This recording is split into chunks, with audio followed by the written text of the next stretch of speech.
Good morning. Our first item of business today is general questions. Our first question from Alistair Allen. To ask the Scottish Government how many people are employed by the Crofton Commission. Cabinet Secretary Fergus Ewing. Presiding Officer, the Crofton Commission currently has a staff of 55. None of these are employed directly by the Commission. 2 are temporary staff provided by an agency, and all the others are Scottish Government staff on secondment. Alistair Allen. I thank the Cabinet Secretary for that answer. Despite my constituency having more than a third of all crofts in Scotland, the Crofton Commission can often seem a long way away. What consideration can the Scottish Government give to relocating any jobs or moving any vacant posts from the Crofton Commission to the Western Isles, where they could perhaps be closer to the Crofton communities that they serve? Cabinet Secretary. Yes, Dr Allen has been raising this with me for some time on behalf of his constituents. As a result, I agree that this should be considered and have already had preliminary discussions with officials. I've asked officials to explore this further with the Crofton Commission and its board, and I will discuss this with the board when I meet with them later in the year. I'm always looking for ways to strengthen the links between the Crofton Commission and the communities it serves. Thank you. Question number 2, Annabel Ewing. To ask the Scottish Government whether it plans to review exemptions under the plastic bag charging scheme. Cabinet Secretary Rosanna Cunningham. We have no plans to review the exemptions under the Single-Use Carrier Bags Charge Scotland Regulations 2014. Our approach to exemptions was carefully considered and based on experience in other countries. Our recent consultation on proposals for legislation on the circular economy, which included a question on increasing the carrier bag charge, raised no issues, as far as I'm aware, on the question of exemptions and a change to the policy. Annabel Ewing. I thank the Cabinet Secretary for her answer on the important issue, though, of the scope of the exemption regime. She will be aware that the current 2014 plastic bag exemptions include prescription medicines. Some, like plastic-free Dalgety Bay, question why that should still be the case. Given that the Welsh Government is reportedly looking at this exemption again, will the Cabinet Secretary consider now reviewing this particular exemption to the plastic bag charging scheme in Scotland? Cabinet Secretary. Well, the single-use carrier bags charge applies to both plastic and paper bags. The exemption for prescription medicines in the regulations was asked for by pharmacists to protect the privacy of people collecting medicines, and that confidentiality remains important. We will, however, of course, monitor any developments in the policy in Wales, and I am glad to see that many pharmacies are already using paper bags when dispensing medicines and appliances, and I'd encourage other pharmacies to follow that lead. Question number 3, Shona Robertson. To ask the Scottish Government what its response is to the announcement that Police Scotland is developing proposals to trial the use of a life-saving nasal spray that allows officers to treat victims of a drugs overdose. Cabinet Secretary Humza Yousaf. I very much welcome the news that Police Scotland is conducting this test of change. We know that naloxone can help save lives, and as such, improving the provision of naloxone, particularly amongst emergency responders, has been a key focus of the early work of the Drugs Death Task Force. We're now seeing the results of this from other sectors, and news of this development follows on from the recent announcement made by the Scottish Ambulance Service to pilot a trial of naloxone. When the test for change being run by Police Scotland concludes, it will be for the Force Executive to assess the test and decide on the next key steps. Of course, as the member would expect, feedback from officers on the ground will undoubtedly be a key part of that assessment. Shona Robertson. And I thank the Cabinet Secretary for that response. Yesterday I attended the Drug Death Summit in Glasgow and was encouraged by the determination shown to tackle this issue on many fronts, including the role played by Police Scotland. So can the Cabinet Secretary expand on how he sees the role of Police Scotland developing in the crucial work to reduce drug deaths in Scotland? Cabinet Secretary. Look, I thank the member for what is an exceptionally important question. So the test for change for officers to carry naloxone, we'll continue to see how that develops. I think we'll be keeping a close eye on what could be a potentially really important development. What I would also say to the member, which is incredibly important, is as well as the enforcement aspect of the work that Police Scotland do, which of course is incredibly important to disrupt serious organised crime gangs, who of course, are supplying drugs into our communities. The reducing harm aspect of what Police Scotland is doing is hugely important. And there are examples right up and down the country, I suspect, in the member's own constituency, where police are working with multi-agency partners to ensure that they are reducing the harm caused by illicit drugs in our community. So there is, of course, the enforcement aspect, but equally police work with other partners to reduce the harm, and I think that's exceptionally important. They continue to do that work. Thank you. Question number 4 has been withdrawn. Question 5, Margaret Mitchell. To ask the Scottish Government what it is doing to support voluntary and third sector organisations. Cabinet Secretary Aileen Campbell. Thank you. The Scottish Government draft budget includes investment of £24.6 million for the third sector in 2020-21. This will enable us to continue to work in partnership to deliver on Scotland's National Performance Framework. The third sector budget represents just one aspect of overall spend to the third sector from across Scottish Government portfolios. For example, the Scottish Council for Voluntary Organisations has estimated that in 2018 the income to the third sector from the Scottish Government was £472 million, which represents 7.9% of total income. The third sector is not only a crucial part of our social and economic infrastructure, but has a key role to play in the reform of our public services. Without them, we would not be able to innovate, adapt and maintain our drive to tackle deep-rooted social challenges in the way that we are. Margaret Mitchell. I thank the Minister for that reply. Given the involvement and reliance on the voluntary and third sector, especially in criminal justice work, does the Minister agree that Apex Scotland, with the Apex Scotland, the annual budget process for justice-related third sector organisations is extremely wasteful and inefficient, and that as a priority it should be replaced with, at the very least, a more sustainable and effective minimum 3-year funding, which would encourage preventative spend? Cabinet Secretary. Well, I think everyone agrees that an ideal situation would be to be able to provide 3-year budgets and indicate that length of commitment to organisations that do and continue to do great work in the way that the third sector are so rightly credited for. However, it doesn't help when we do have a yearly budget, and it doesn't help when that budget has been delayed. And indeed, that has been a big plea from the third sector, has been the uncertainty over the delay to this UK budget. And not only that, but no clarity as yet over the Shared Prosperity Fund, continued austerity, continually having to mop up the pieces from the UK government. But again, on the point of principle, that is something we're always willing to agree with, work with other parties on. But the fundamental challenge is that when we only get 1-year budget, that has a knock-on impact to the programmes and the operations that we try to fund. But we'll continue to engage with Margaret Mitchell, but I would say the delay to the UK budget has been one of the big things that the third sector has raised with me as a particular point of concern. And Claire Baker. Thank you very much, Presiding Officer. This morning I received an email from Kingdom Off-Road Motorcycle Club, and I understand the transitioning between the Community Jobs Scotland programme into the No One Left Behind model, which is due to start in April 2021. This appears to be creating a funding gap, and I understand that grants of offers have been withdrawn. Could the Cabinet Secretary investigate this? Cabinet Secretary. Happily meet with Claire Baker. In the answer I gave to Margaret Mitchell, I did note that the third sector budget, which sits in my portfolio, is only a small part of the overall funding that comes from government. Indeed, it was SCVO that noted that there was the third sector income was benefited by £472 million across different portfolios. So again, I will endeavour to meet with Claire Baker to talk about this one, because it could sit in another part of government, so that we get that clarity that she needs and the organisation needs and the support that they may require. Thank you. Question number 6, Alison Harris. Thank you. To ask the Scottish Government how it measures the outcomes of city and regional growth deals. Cabinet Secretary Michael Matheson. Deals are three-way partnerships between the Scottish Government, the UK Government and regional partners. It is incumbent on all partners to demonstrate impact through appropriate monitoring and evaluation arrangements.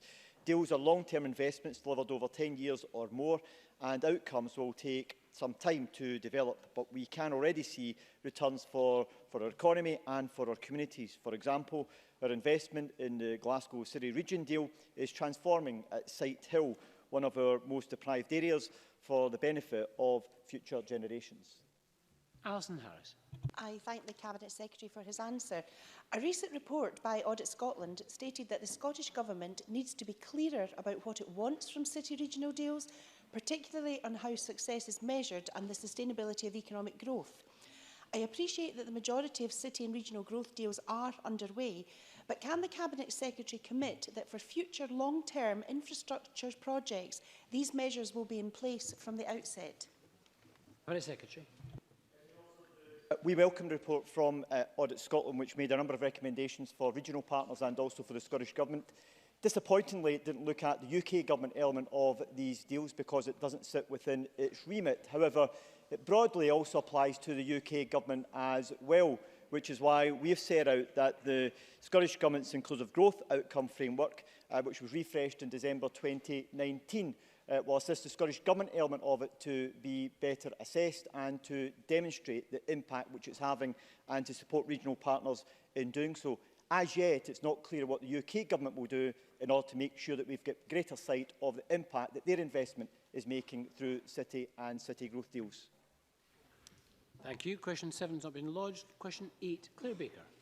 To ask the Scottish Government what action it is taking to address antisocial behaviour on quad bikes and similar off-road vehicles. Minister Ashton. I am strongly committed to tackling all forms of antisocial behaviour and was pleased to hear from Police Scotland about the success that the Improving Leave in Mouth Together project has had in tackling the antisocial use of motorcycles. There are, of course, a range of legislative powers available to tackle antisocial behaviour, and successful reductions in antisocial behaviour will be best achieved through this type of effective partnership working. While the Scottish Government remains committed to ensuring that police and local authorities have powers available to them that are effective and fit for purpose, I have asked my officials to consider whether this initiative could be highlighted as an example of best practice which could be adopted in other areas which are experiencing similar problems. Claire Baker. Presiding Officer, this is an issue I've been raising for a number of years, but still last week a constituent contacted me to describe a near miss between his family and a quad bike user in a public park.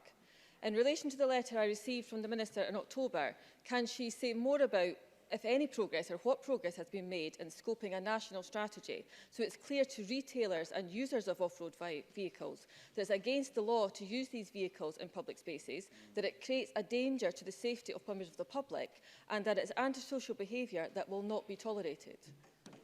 Minister. I am sorry to hear that there has been a problem in parks in Fife, especially as these are places where young children should be able to play in what should be safe surroundings for them without any fear of traffic. I haven't received any information on this, but I would suggest that the lessons learned, the good practice collected through the Improving Leave in Mouth Together project should be shared with those areas in Fife which are experiencing problems. And Rachel Hamilton. Officer, antisocial behaviour through reckless illegal driving over farmland is just part of a wider rural crime issue. The rural crime rate is rising and the issue of antisocial motocross, bike theft, machinery damage and rural fuel theft are damaging those communities. The National Rural Crime Network 2018 survey stated that 27% of those living in rural communities felt that reporting was not being dealt with sufficiently.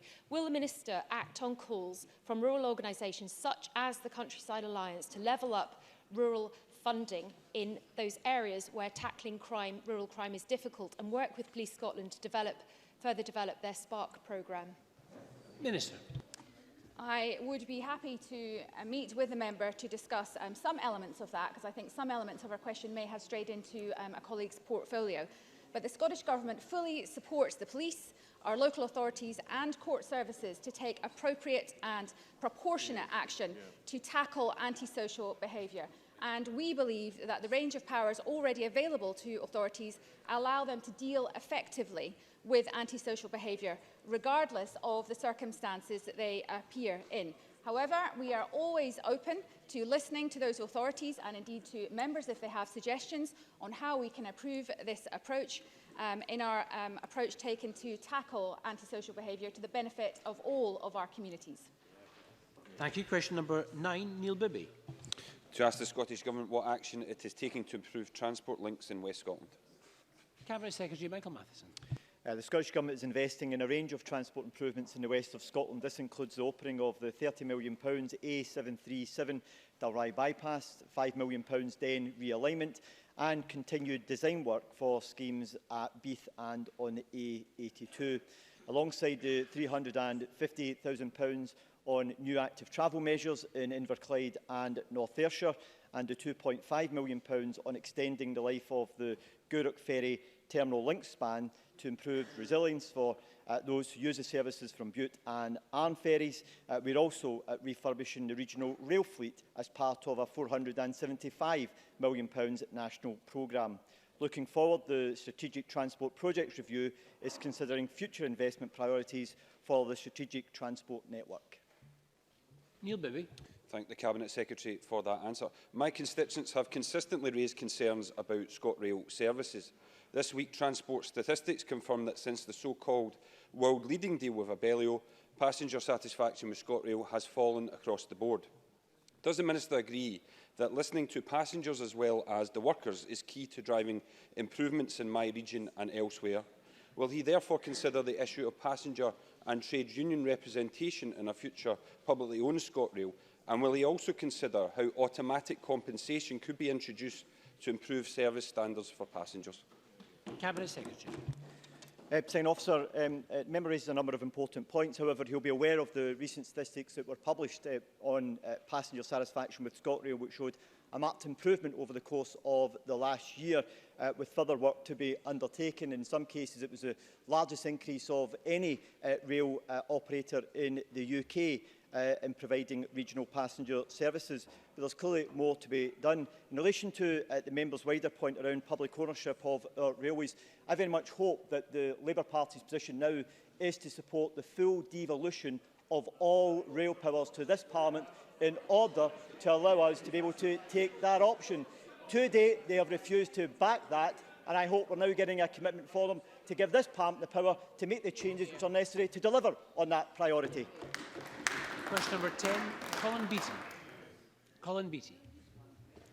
To ask the Scottish Government what is being done to find a long-term solution to the pollution issue in the River Esk in the Midlothian North and Musselburgh constituency. Cabinet Secretary Rosanna Cunningham. I am, of course, aware of the recent pollution incident in the River Esk. Scottish Water is committed to cleaning up any sewage-related debris arising from any discharges in storm conditions. In addition, Scottish Water is making regular checks along the River Esk for any signs of sewer debris and is actively working to encourage people to stop flushing the wrong items.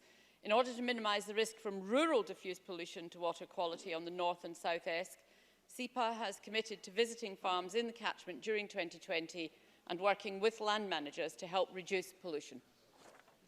Colin Beattie. Does the Cabinet Secretary think it's acceptable to allow sewage to flow into local bodies of water, given that there are 17 sewage outflows along the River Esk within my constituency? And will she take action to encourage SEPA to reduce the sewage going into rivers and streams through outfall pipes? Cabinet Secretary. Well, operation of the sewer network is a matter for Scottish Water. As the member will be aware, discharges from outfalls generally occur during extreme storm conditions, not during regular operation, and Scottish Water has committed to investigate any recurring network issues. As I indicated in my earlier answer, SEPA does intend to visit farms in the catchment and work with land managers in respect of the diffuse pollution that may emanate from land use. Thank you very much. That concludes general questions.